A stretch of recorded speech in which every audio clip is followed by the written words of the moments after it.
Camera's a little crooked today.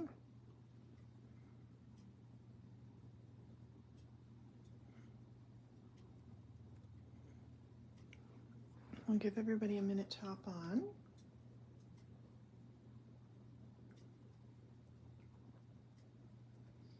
I hope you guys are doing great.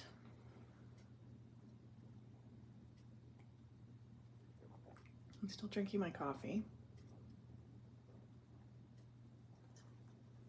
It has just been a very busy day already, but that's okay. I feel like I'm getting lots done, so that's good. And it's nice and sunny, enjoying the sunshine out there. It's going to get colder, I guess. And I think we're all just, even though winter's been really, really good, I think everybody is ready for it to be over. How are you guys doing today?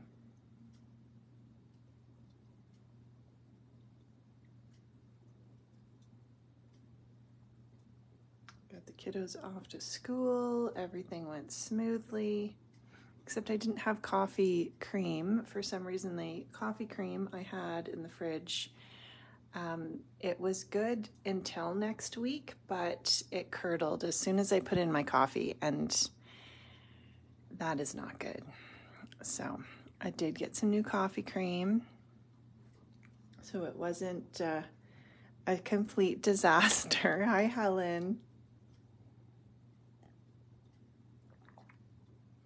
So we are looking at small tools today. There's probably way more, and lots and lots of small tools. Everybody probably has their favorites.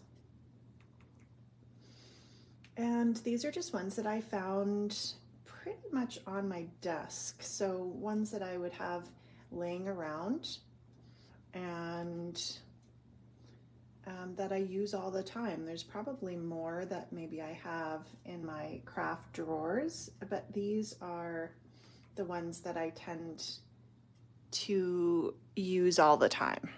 So I thought we'd just look at them. If, you know, it might make you think of things that you have in your stash that you haven't used for a while, or you're wondering how to use a certain tool.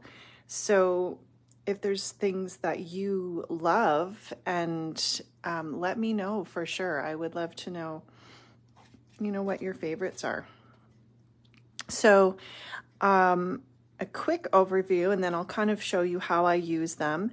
Punches. I don't have a lot of punches. I have some main circle sizes. I have a couple more circles that are a little bit larger. And I find that I tend to use dies more than punches, and a couple small ones, but that's probably it for punches. And then, but I do find these really handy, and I'll show you how I use them for tags. I've got these little triangle trays. These are great for just putting little bits and pieces in. If you have them around your desk, sequins are great in them. I find that I have one that I keep near my desk all the time, and I'm always finding random sequins that I've used. And so I just pop them in there, and then I have this assortment already in. Normally, if I was using a certain pack of sequins, and these are some brads and some eyelets, but normally if I was using a certain pack, I would pour them in, take what I want, and then pour them back in the container. But I usually have one on the go that's just like my catch-all. And brayers, I think those can still fit into the small tool category. Hi, Sue. Hi, Brenda Lee. And brayers are really handy for lots of things, not just for jelly plate stuff, which is fantastic, but I thought we would do just a really quick show you how I just use my brayer with some paint on a stencil mat. I've got pokey tools, so various pokey tools. This one is one that I've had for years and years, a close to my heart one, and a little foam pad. And then this Spellbinders one, this is really great, the tool-in-one. I think this is definitely a must-have. So if I'm die cutting, I find that I use it a lot for, I'll show you in a minute so I can move this off my desk. I use it a lot for taking the little pieces out that are stuck in the paper, and then this is great for poking anything or poking the larger pieces out of the dies. And the tool-in-one, it opens, and then you have a separate pokey thing that's more of a straight one. So this is great too for like lifting things up off, you know, if it's stuck on a mat or something. Hello, Almer. And then it just goes right into this little area inside and screws back on. So this is really handy. I have this edge distressor, which I really like as well. And if you like adding any kind of texture or distressing to different edges, and I'll show you how that works. The tiny attacher stapler, I love. I think it works great. We've got some wooden handles. This is the sanding discs, so I have that on one of them. And then I use the sponges sometimes. Sometimes I'll use brushes, blending brushes, and sometimes I just need a sponge. So I find having those as a tool. The mono sand eraser is, I mean, this will last me for like 100 years, right? I've had it forever, but really you need one in your stash. It just lightly erases. If you have pen or marker, any kind of marks or ink, it's great for. If you get little smudges, it just lightly takes it away. Hi, Tatum. And then bone folders, so there's lots of different kinds. This one is a tonic one. I'd say this one is my favorite. And then this one is a prism one. It is quite hefty and a good weight. And so, you know, there's lots of different angles that you can use. And then there's the sharper point here that you can use for scoring or for flattening things out. We've got paintbrushes, blender brushes. I'm not going to get into right now because we will do another episode on blending brushes, but I just wanted to kind of show that they are definitely a tool, and I love these little tool holders. So this one is Prism Studio and this one is Hero Arts. There's lots of brands out there and they work so great at putting your little tools into. Hi Jennifer. Hi Rosie. Yeah, the sand eraser is great. Hi, Virginia. I'm glad you could pop on. And then we've got a powder tool. So this is very, I think any kind of powder tool should be definitely in your stash, and I'll go more into that after. We've got tweezers, more pokey tools, and I think you kind of just, you know, you decide what your favorites are. You might use different ones for different things. Palette knives, scissors we're not going to go into because we've already done an episode, but I think that's definitely a good small tool and you definitely want that in your stash. Pens, a craft knife, and these embellishment wands, which are great for picking up your sequins. So this one is Prism Studios and it has the wax tip on one end and then it actually has a pokey tool on the other, and it's very pretty.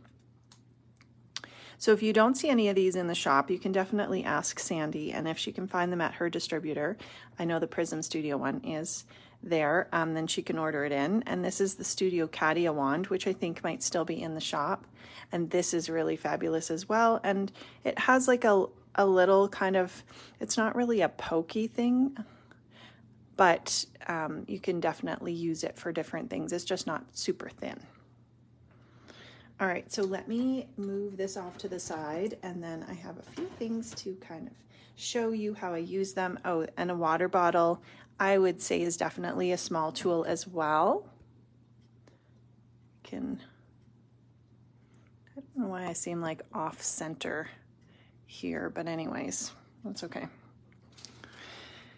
And then I just grabbed a few of these. These are a little bit bigger, but I think they still fit into the small tool category, hole punches and the crocodiles. So we'll just kind of walk through how I use these, and maybe it'll give you some inspiration for using some of your own. And then tape runner, that's also, you know, a great small tool. These are also small enough that you can put them in a little bag and put them in your craft kit, and very handy to have. Hi, Sandy. Studio Caddy are sold out, and we've not been able to get in touch with her. Oh, okay. So I'm sure we could get other embellishment wands. So there's, yeah, this one here, this might be in the shop, the Jewel Picker.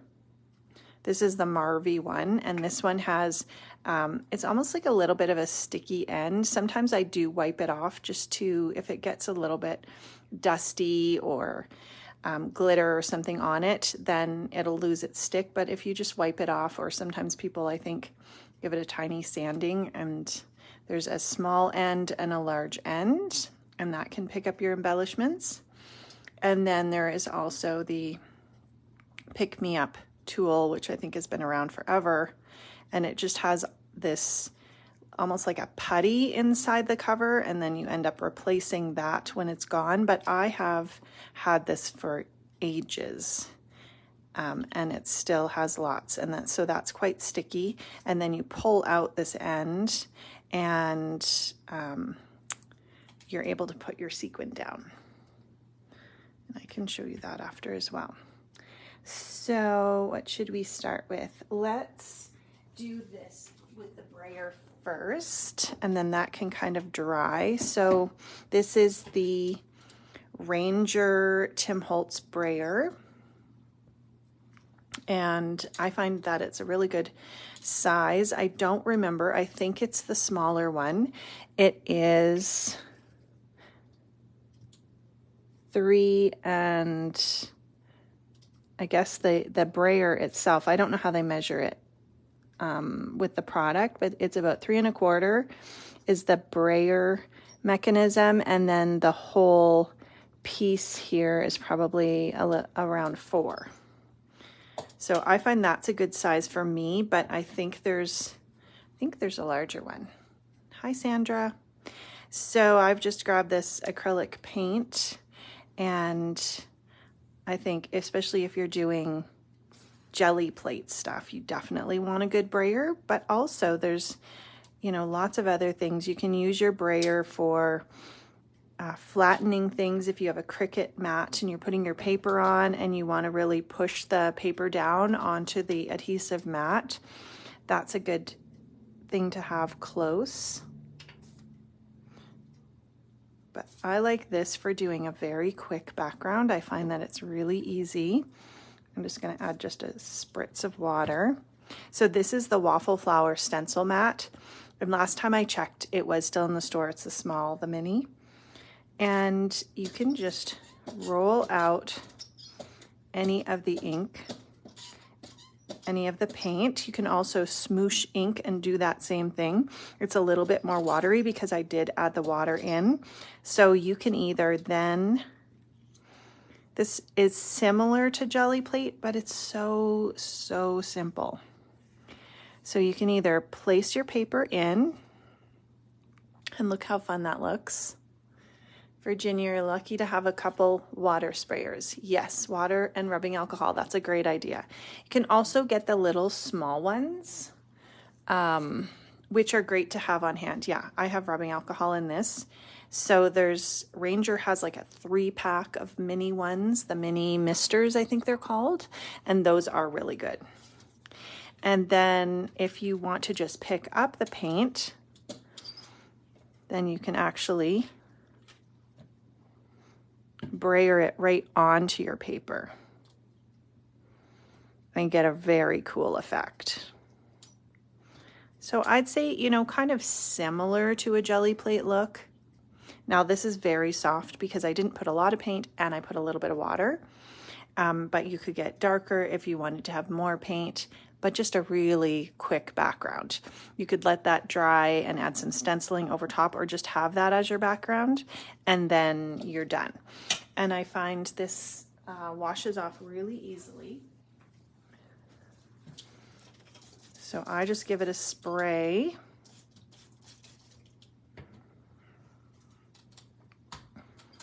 And then I just wipe it off. And I find that everything pretty much comes right off of it. And the mat as well, it's really easy to clean up. And I guess because this is a mini mat, maybe you could classify this as a small tool as well. But I use this mat a lot. Hi, Kathy.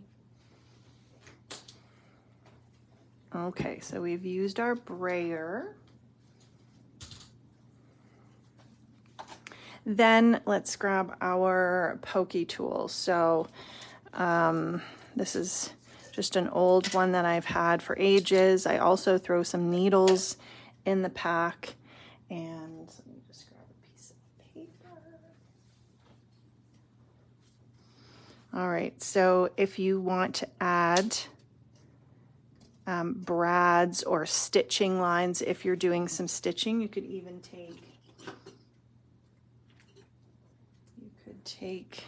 an embellishment. This is a doodle bug one, and that would be a great way to add some stitching. So you're adding the little stitching lines, or if you have a background that you want to add some stitching to. So that one is a bit of a finer one than this. Let me grab these here, all of these, so we can just compare them. I do find it helpful to have a little piece of foam, or you could probably have, I don't think a cutting mat would probably work too well, but the foamy thing or something that you can actually press into does help. So this is the one that's curved. So you can see that's a little bit larger. And then this is the straight pokey one. So to get this out, you're going to pull back, and that just releases it. You can also put it in at various heights, which is nice. And then you can just pop this in here to store it, and then replace it, whichever one you find is more useful for what you're doing. So if I wanted, let me see, there's like a little, oh, here it is. It's like a little knob there, and that's what you're going to line up with, those little holes. And then you can easily use that for your poking. That would be a great size too for stitching. Then we have the Tim Holtz. For some reason, I can never remember the name of this. Hi, Judy. Hi, Diane. I call it the pokey tool, the Tim Holtz pokey tool. It's called something, and I never remember. So this one is not, you know, I've probably used it a lot, so it's a little more blunt on the end. It's more blunt than the Spellbinders one, but you can still punch through that paper. Plus this is a little thicker. This I find is really great if you're poking things out. So this is a die that I had cut out, and let's see here if I want to, I'm trying to find where it actually pokes out so if you want to lift things up, this and the Spellbinders one is great for that. Craft pick, yes. Yes, that's it.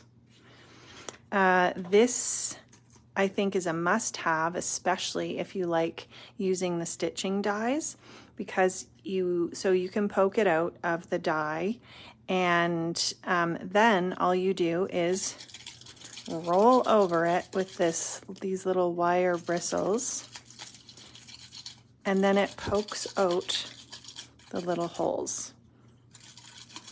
I should probably have a piece of paper underneath there, but definitely a must-have.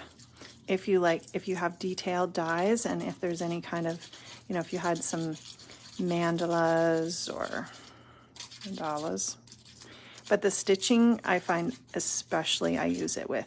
And then it pokes all of those little holes out. Hi, Monica. Which make it very easy. This is from the Spellbinders calendar. I don't know if we have any of those left, if Sandy knows. That was the Stitchmas calendar. So that, and then the Prism Studio, the end of the little embellishment wand is actually quite thin and quite pokey as well. And then this is nice because this one, the craft pick actually retracts. So you can keep it out of the way. And then you've got the little cover on this one. All right, then, so that's our craft picks. We'll move those out of the way.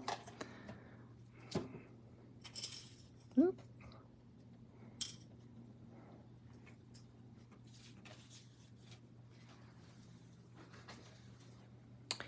Then we have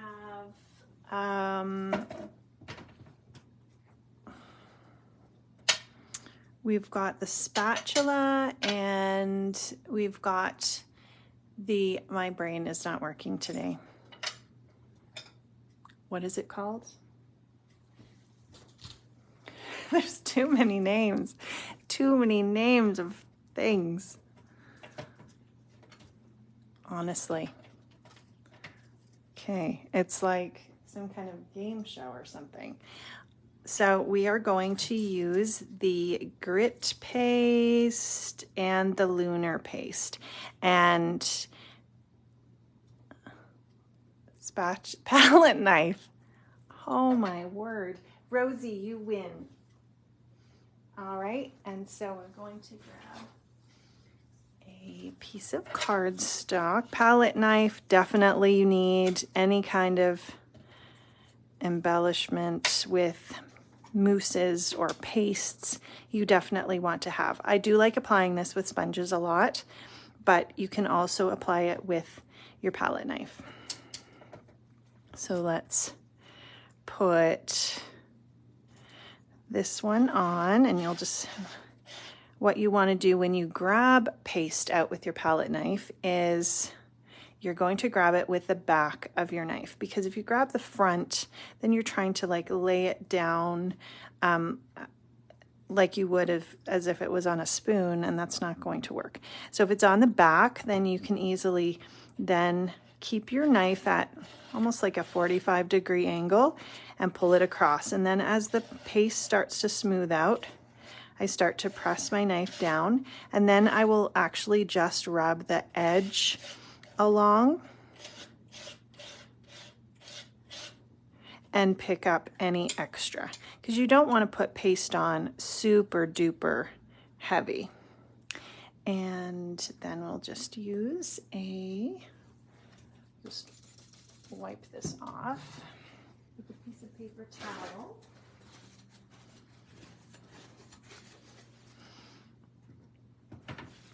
And pull this up.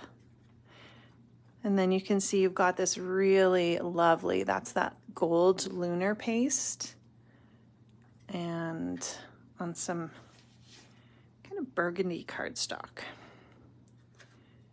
Okay, let's get rid of this paste. Another thing you can also do, because, you know, we're just, if I was crafting, this is how I would be crafting. I would grab an extra piece of paper. I sprayed that with water because that's where we put the paste. Then I would rub this on and pull it up, and we have, those bubbles will go away. And then we have a background with just the negative portion of the stencil. Because I figure, you know, why waste it all?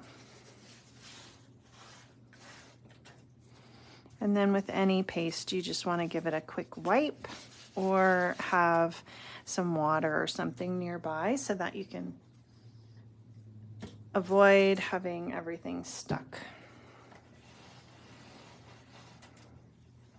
And I did not bring water up with me, so you'll have to bear with me. Okay, and then if we were using the spatula, so there's two spatulas that come in these packs. There's one that actually looks like a spatula, and then there's one that's a little more pointed. And you can use those for various things. You can even add things like stickles or the tonic, let me grab one, the Nuvo drops. You can actually smooth those out.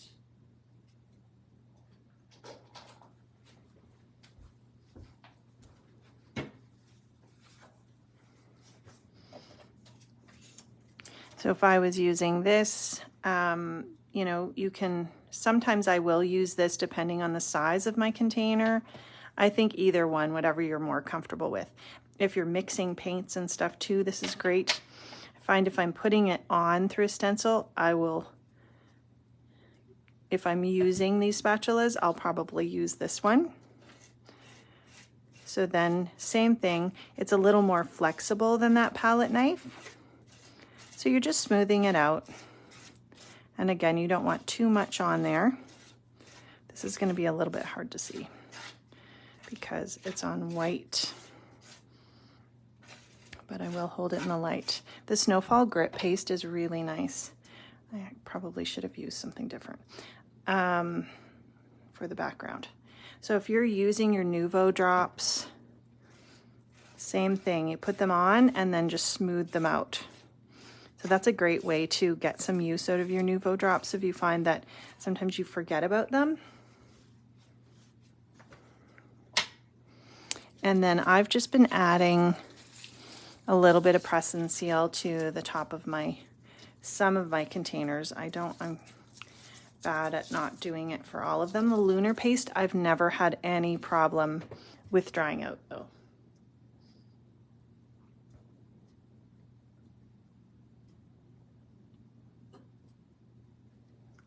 And then again, you're just pulling it off. Oh yeah, you can still see.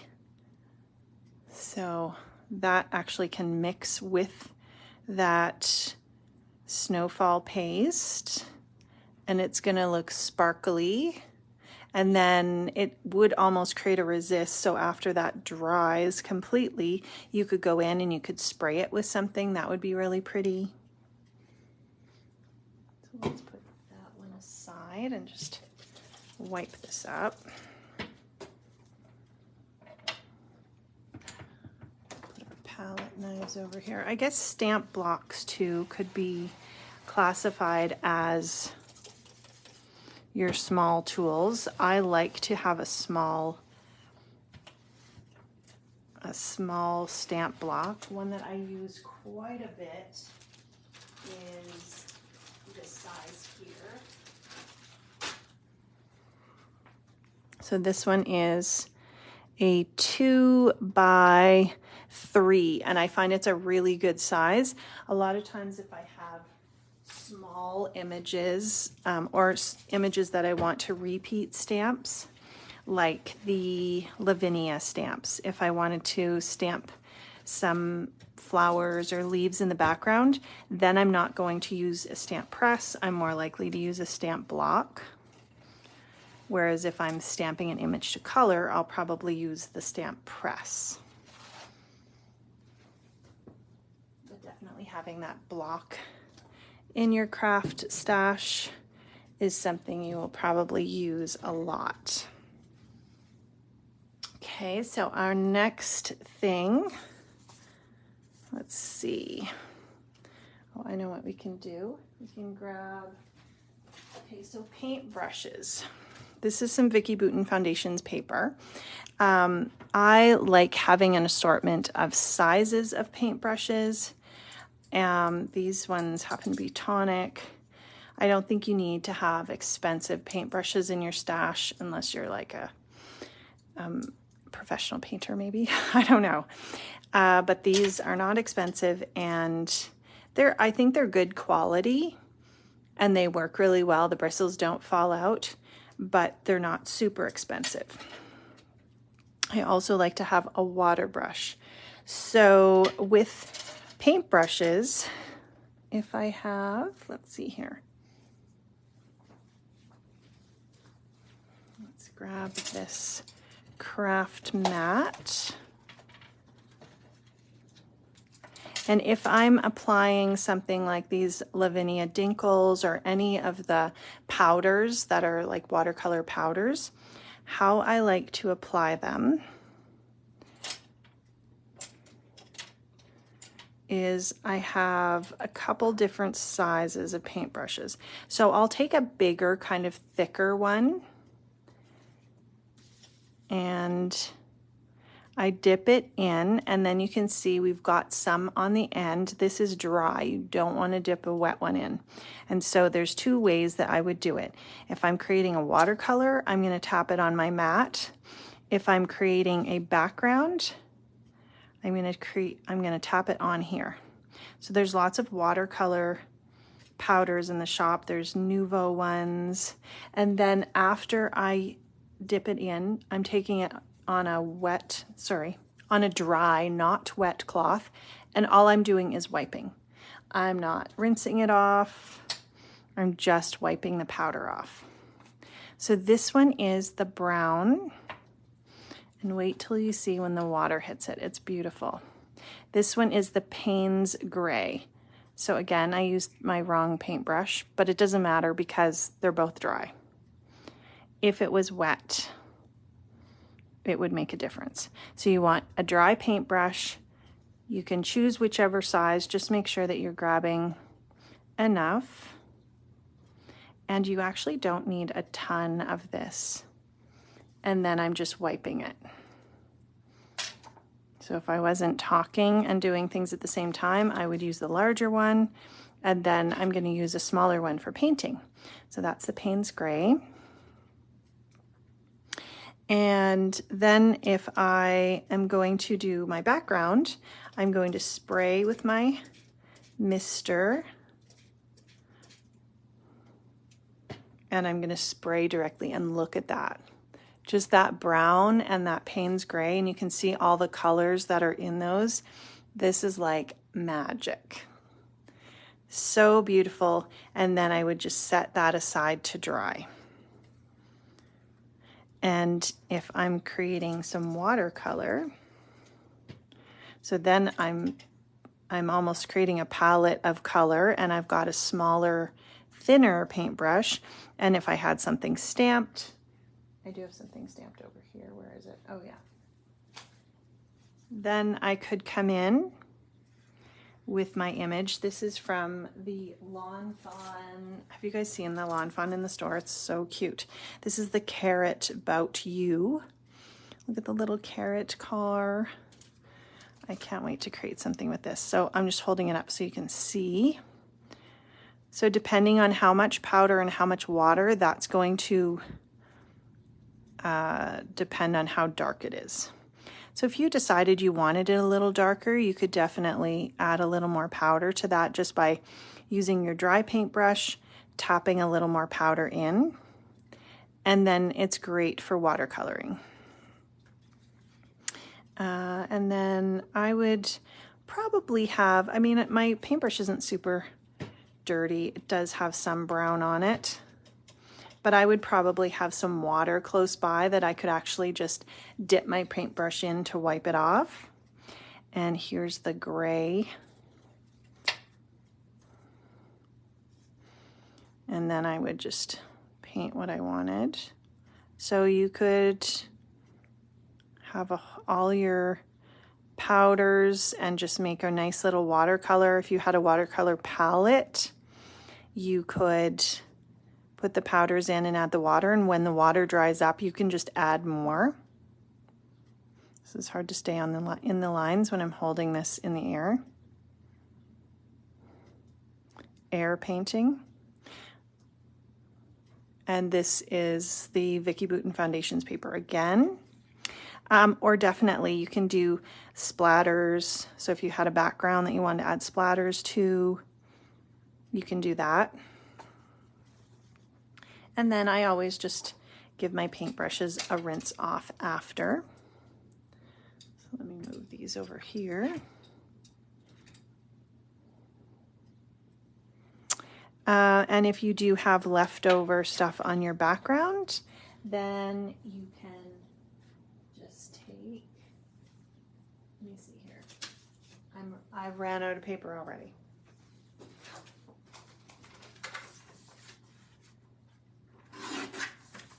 And you can just take your paper. This is just regular paper. I'm going to wipe up this big blob of wet though. And you can just smoosh your paper in it too. And again, make a fun background. That does look fun, hey? Look how pretty that looks. Oh, that looks so pretty. So the gray was a little darker because we had more gray, and then I would, if I was continuing this, I would probably dry that, and then I would actually add more of the brown and put it around, and then you have another background.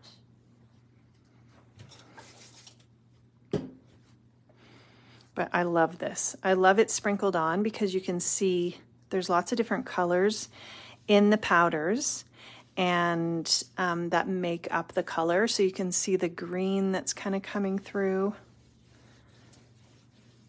But I find the paintbrushes are a really easy way to apply those powders. And then if I wanted to do any painting, like you could definitely pick up that paint, put swatch it across your background, and that's an easy way to do a background as well. You could do that with paint or with ink or those powders. So while you have them out, it's just fun to kind of play with different ways to apply them. So for my, if I'm watercoloring, I like to have the water brush. If I'm using these markers, these are the click art markers, and we've used them lots of times before.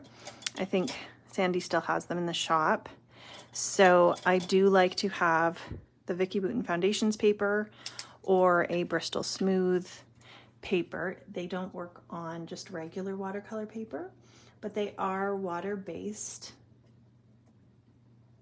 So you're going to get a nice watercolor.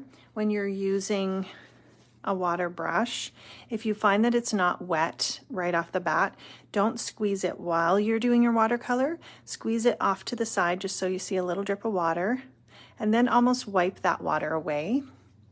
Still in stock, perfect. And then don't get water on your paper. Then you just pull the color. And this is a really easy way to watercolor. And really quick. So wherever you put those colors, that's going to be where it's darker. And it's almost like it automatically creates that shading. And then all I do to wipe off my brush is just wipe it. I don't squeeze it or anything. And then it just, any of that extra color comes off so it doesn't transfer to the next color that you're doing. But this is a nice way to color really small images too.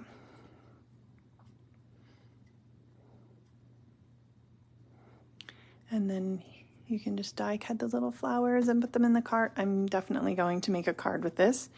It is super cute. And then what you do to fill it is just unscrew them, fill it with water, and then screw the cover back on. So very easy, and these are, they're nice and small. I like taking these with me if I'm going somewhere like to Erica's game or something and I want to take something with me to color. I have my pre-stamped images, and it's just a small little pack of things that I can take along. All right, for what else do we have here? We've got our bone folders. So let me grab another piece of paper. And we did go over the scoring boards in one of the other episodes. If you're looking to catch up on those other episodes, we've been kind of just going through each category of tools. We've done trimmers, we've done paper. I'm giving you lots of ideas for using things. I have this little mini scoring board that I'm really liking, actually. And I can see I've got paint on my finger. But my favorite, I would say my favorite scoring tool is this tonic one. So when you're scoring, especially if you're a card maker, I think that you really need a scoring tool. So you want to score for your card line, and when you have a thicker piece of paper as well, you definitely want to do that, because if you try and just fold a thick piece of paper, you're going to get that cracking. So then I've got my score line, and then I kind of just smooth it out, and then I take the end, the flat end, and really push it down. So same thing as if you were scoring with this, you'd just score it along the line, and then you could use this part to flatten it out. I also have this one here, this triangular one that maybe is easier to hold for some people. And I find just coming from the center and down to the edge, then you're really getting that nice crease, and it's easier for you to put things on your paper as well. If you ever find that your card is kind of sticking up and you're having trouble, like either laying it flat to apply things, or if you're trying to take a picture of it and it's just kind of, if it's up like this, it's going to look off, that it's not completely rectangular. And if you just put a little piece of like the yellow craft tape, which I guess that could kind of be classified as another tool, you just, a lot of times I do this if I'm taking a picture, you're just folding that over and putting it inside, and then that's going to stay closed, whether you just want it closed to apply everything so it doesn't fall off. It's just a good way. So that is your scoring tools, and then there's lots of things you can do with scoring tools as well. Make designs on your paper and make different card folds. And then having a bunch of card bases is also nice, because then you just have them all ready and you can just grab them as you go. Let's go for the few of these tools. So these are the We Are Memory Keepers. There's the Crocodile and the Crocodile Corner Chomper. I've had these for years and years, and still they work perfectly. So the Corner Chomper, you've got 1/4 inch and 1/2 inch. I used to have like a handheld one as well, but I just find this works really well. So if you want the larger size, then you're going to switch it to the 1/2 inch, and I'll just give you a look at the difference. This is great too if you do any Project Life kind of pocket pages and you want to cut your paper, any kind of papers, down to 3x4 or the 4x6, and then do the edges. And I just did all the edges in the 1/2 inch. So let me go to the 1/4 inch. 1/4 inch is going to be smaller. So So that's a look at the 1/4 inch, and then that's the 1/2 inch. Or even if you're just doing some card panel for the front of your card and you want to have something on it that's nicely rounded, either one of those would work. Now, if I was making these into a tag, okay, this is the new Lawn Fawn paper pack. I think Sandy even had the large 12 by 12 in it. It is gorgeous. If you have not seen this, you definitely want to check. Like, look at that ombre. That's going to be great for backgrounds. Anyway, I will take, to do tags, I like taking probably my 3/4 inch. I think I have a 1/2 inch punch as well. That works nicely for different things. And if I want to find a paper that kind of coordinated, maybe we'll just go with this yellow. Okay, and if I'm punching something, especially if I wanted to punch something from a piece of paper that I wanted a specific shape, I would definitely hold it upside down. I find that's my go-to. See if I have something with a shape on it here.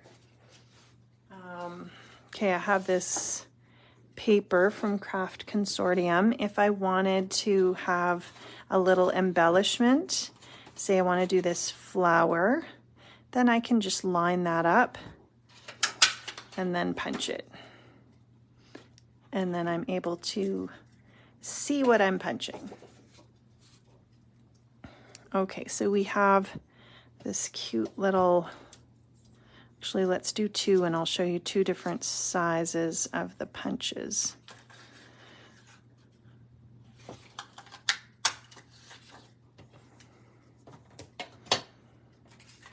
So I would just glue this on if I was making a tag. It almost, we're creating a little reinforcer.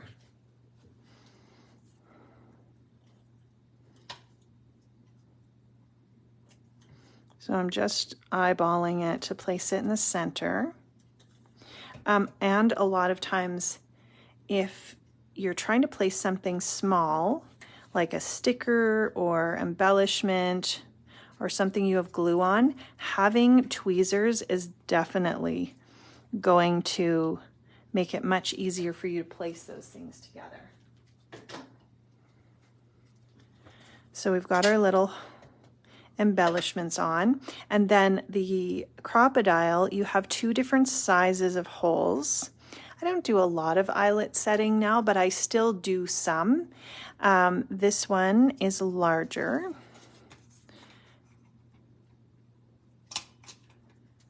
And then this one is a smaller one. So depending on what size you want, I also have a small one in just a handheld, and then my kids have a regular hole punch size, a standard hole punch size, and sometimes I will use that as well. And let's see here. Grab my scrap piece of paper. This one here, this is an old one I had, but there's lots of different sizes that you can get. This one just made a little rectangular hole that you could do ribbon or something in. But I do find that these are pretty handy. So you've got 2 different sizes. And then if you wanted to come in and do an eyelet, we've got a larger one. It's just kind of a cute embellishment. There is some kind of guideline about what to put these base and the top. I have absolutely no idea. If it's bigger, I just choose the bigger one. And then you just squeeze it together and it sets that. Do you guys remember those eyelet setters? See, it kind of just lifts out and then there's a smaller one, larger one.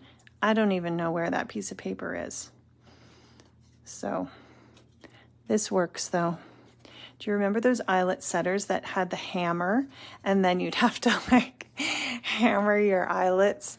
You'd have to have it on something hard on the floor. And then it does say top. So then you just squeeze it together, and then you've got, you know, just a nice little decoration. Hi, Karen. So that is your punches and crocodile and corner chomper. Then, let me see, what else do we have here? Oh, back to, I know what we can do. Okay, we've got, as we're going, we're just creating a little tag here. This Tim Holtz tiny attacher, which I love. I absolutely love it. I remember hammering at a crop with the other people at the table. I know. Too funny. And I bet some people still have those in their stash.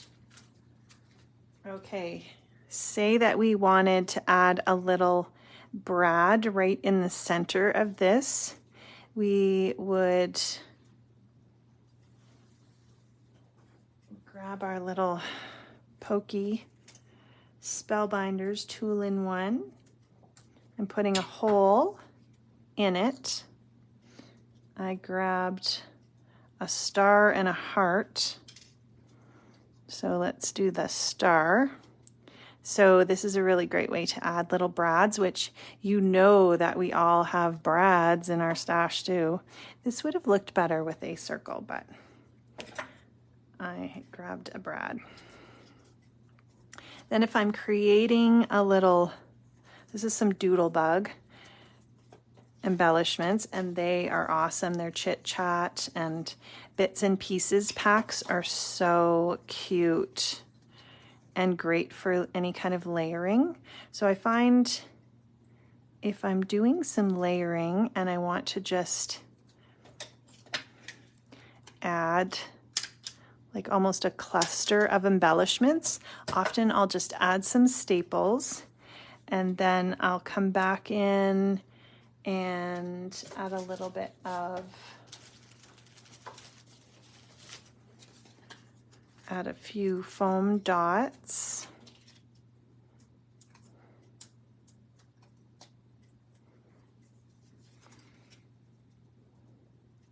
We could, if you need a little bit of extra, you could actually glue, add some glue as well. There we go. I don't like this star, so I'm taking the star off because I know that it'll bug me. I think we need a circle. And you know, we're just in the midst of crafting, so we may as well grab what we want.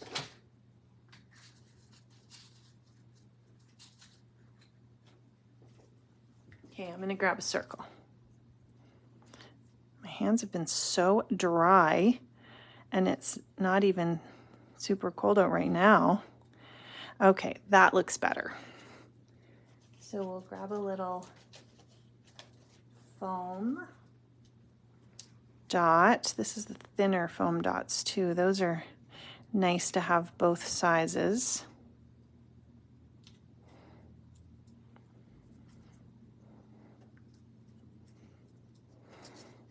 And then you've got this cute little tag. You could even layer it on a second tag. You could put your eyelet, another eyelet in there. I love this thing. Okay, let's move this out of the way. Tweezers. I'll just pull out what kind of tweezers. I don't think you need me to specifically demo them. These are the Elizabeth Crafts one. I like those. I did have a black set of tweezers, which I've had for ages, and I have no idea where they went. And they were really nice and pointy and long. So I'm gonna have to look harder for those because I'm not sure where they went. Anyway, this is Prism Studio, and it's the reverse tweezers, which are really great because that will just hold something steady, and then when you press, it releases it. And I have a bunch of ones that are like cricket ones. So there's lots of different tweezers. I think you definitely need tweezers in your craft set. The embellishment wands, we kind of touched on those earlier. So the ones with the wax tips, you're just, let's pull out our little thing here. We've got our little sequins, and it just picks up the little sequin pieces. So if we wanted, let's see here, I don't know, there's just a weird assortment of random things. So if we wanted this little pink one, so much easier. I'm gonna grab my glue though. So much easier than trying to hold these with your fingers. And say if we wanted to put, then you're just sticking it on. Similar, this one here, I find that you do need to have this other piece because this is pretty sticky. So whatever you pick up, here's this star, but we want to place it a little bit easier. We'll pick it up with that. If you have something that's has a little more weight, this one is great as well. So let's put this on, and then we're almost using this, the little end, it's like you're doing surgery or something, to just help release it. So definitely having one of these is a good idea. And then this is the same thing. You've got the two different size tips. And if you have that Studio Cadia wand, that's the same thing as well with the wax tip. Okay, and then those triangle trays, those are great for storing things in.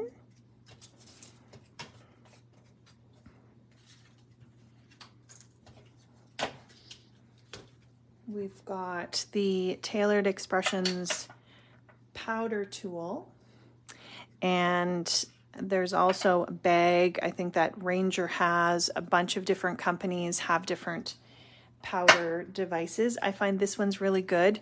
What I do recommend, because if you unscrew this, this is where all your powder is, and it screws back on.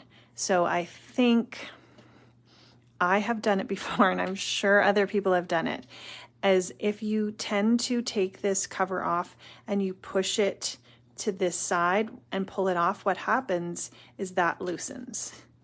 So I have trained myself.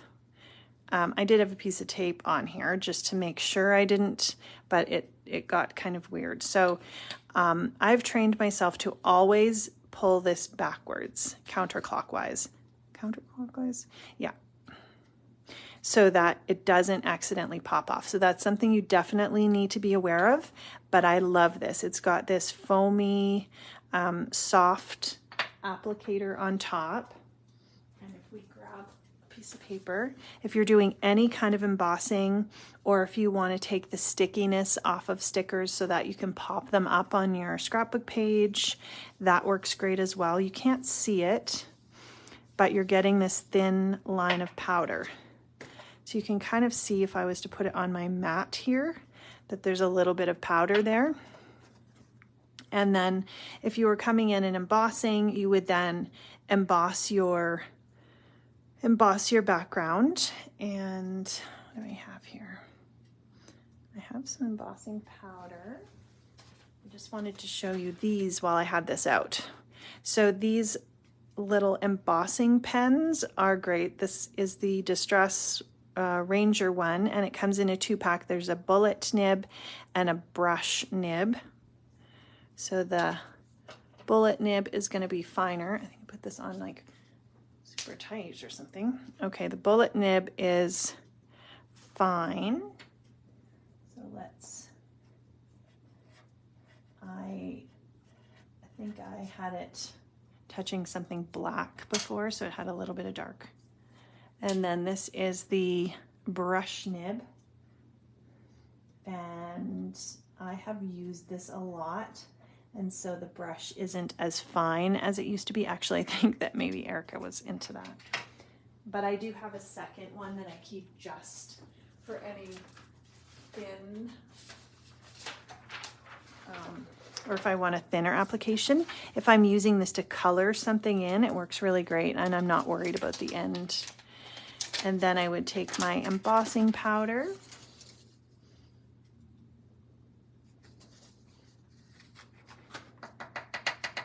And you can see by applying this first, it just keeps anything from sticking to the background.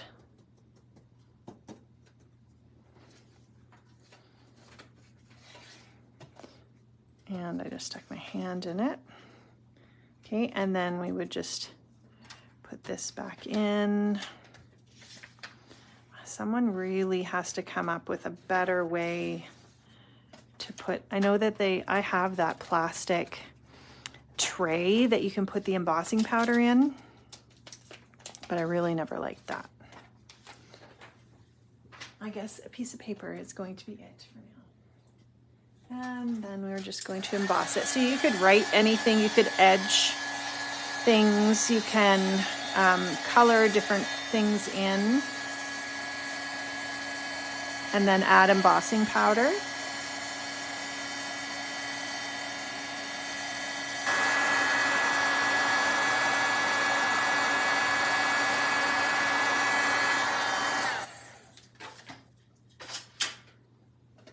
So those are kind of fun, hey?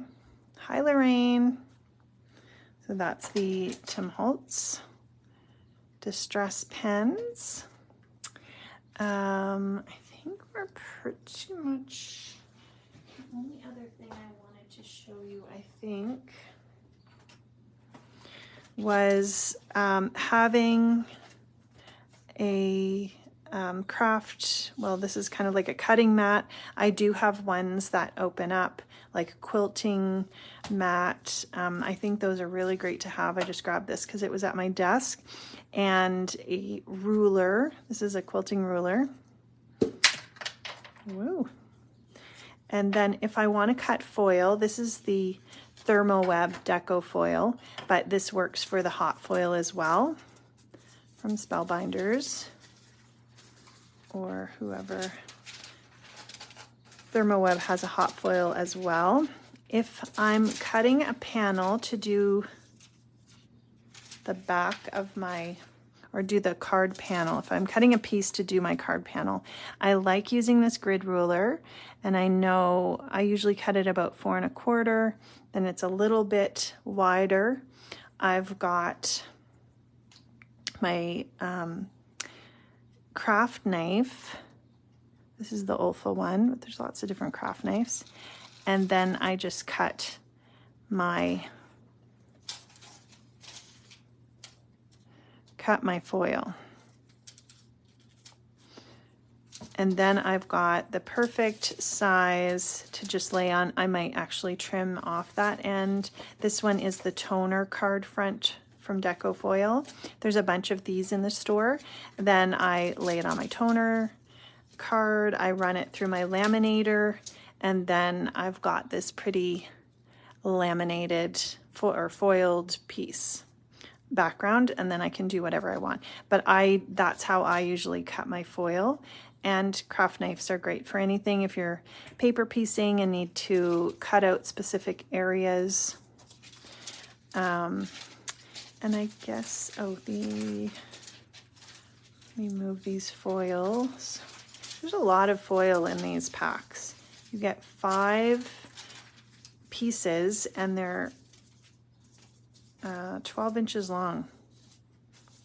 I think 5 inches wide by 12 inches long. And then I'll foil that after. Oh, these little sanding discs. Let me just grab these out. I'll show you these last things, and then we will be done. So the sanding discs, if you have something that you need sanded. I don't know, this is just, if you had something with a white core, this doesn't have a white core, so I don't know if this is gonna look right. It does sand a little bit off. Anyway, there's lots of times that I need sandpaper for edges. You can see it does. It's nice and flat. It's just going to remove that top layer.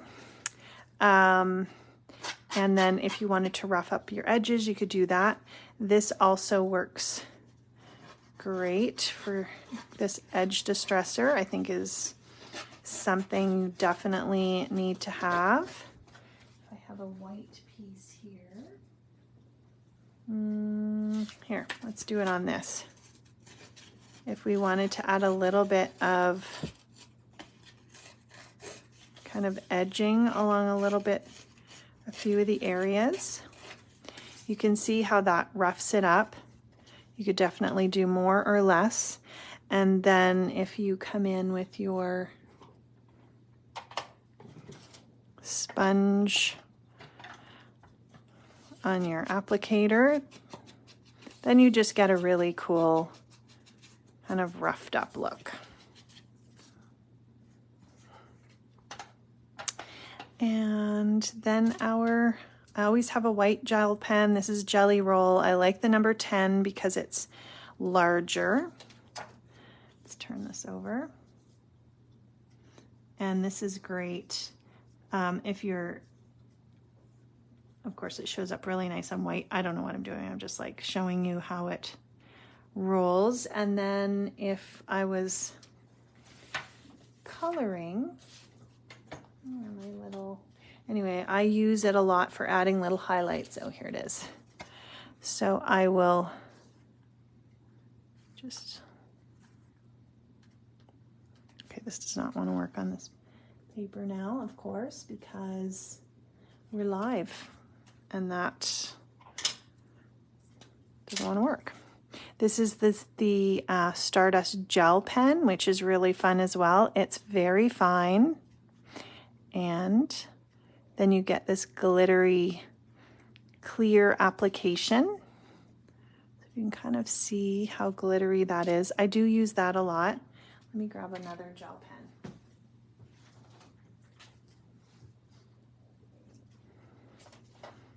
This is actually the number 8. And then if you want to add any kind of details, I do lots of like little dots or highlights, or on any of your colored images, then you're just able to add those little highlights. So I'd say those are 2 more things that I always have in my stash. And then these little tool holders are really handy. So that is a look at all of our small tools. If you can think of anything else that you have that you like to use, we would love to hear it. Lorraine, you wipe the tray with the dryer sheet. Yeah, okay. That embossing tray, yeah. You forgot. Yeah, you have the embossing pen. It works great for lots of different things. And I like that it's a 2-pack. So that's kind of it for now. But again, there's probably lots of little tools that you have. Get them out, use them. It might inspire you to do a different technique, or, you know, get out your brads or your sequins and make something fun. Even just make some Easter tags would be fun. Your Altenew Blossom Mini Die Cutter. Oh, okay. Is it just, it's a small little one that fits on the desk, Virginia? I have seen, if that's what I'm thinking about, they look so cool because a lot of dies are small that you use, and just to have a little one that you could just have beside you seems like it would be a very good idea. So that's it for today. Yeah, if you have, create something and share it with us in the Scrap Shotz paper crafting group. We would love to see that. And Rosie will be back next week. Next Tuesday is 10% Tuesday. And if you haven't signed up for the newsletter, you can do that by checking out the blog, and on the top right hand side, you can put your email address in, and then anytime we have stuff going on, we send it out once a week and just send out some inspiration and any news. And we're getting ready for Carnival coming up in April and May for Calgary and Edmonton. So if there are some items that you want to purchase now and get Sandy to bring there, then you're certainly welcome to do that. It's about 5x4. Ooh, I'm gonna have to check that out, Virginia. Awesome. Well, thanks guys for hanging out. I hope you have a wonderful and crafty day. I'll talk to you later. Bye.